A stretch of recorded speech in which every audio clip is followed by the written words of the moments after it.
Yes, I'm here to get into a cinematography analysis of Three Women, which was directed by Robert Altman, released in the year 1977. Robert Altman depicts a very dreamlike, sort of hazy atmosphere as it explores identity swapping and psychological instability. The cinematography by Chuck Roach employs just drifting zoom ins, tracking shots, and a desert atmosphere, which makes for just a very uneasy tone, as it often blurs the line between reality and dream by way of just plenty of Ingmar Bergman influence. And it feels like the visuals really foreshadow a lot of David Lynch elements.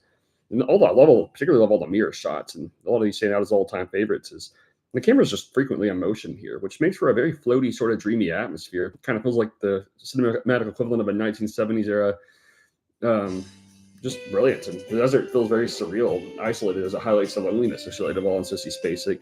There's a lot of unsettling paintings by Janus Rule, which wonderfully represents the looming meanings rooted throughout this whole project. And then the camera work is just merging the personalities, and this kind of implies that Duvall and Spacek are different shades of a singular personality, and perhaps that's what Rule represents. Is I think my favorite scene of the whole film is whenever Duvall argues with Spacek and forces her to move out, which leads her to a suicide attempt at a swimming pool with just a lot of busy camera movements, and this just provokes a very awkward, sort of uncomfortable atmosphere with all the people around her and the pool and everything. It's just all-time favorite film right here.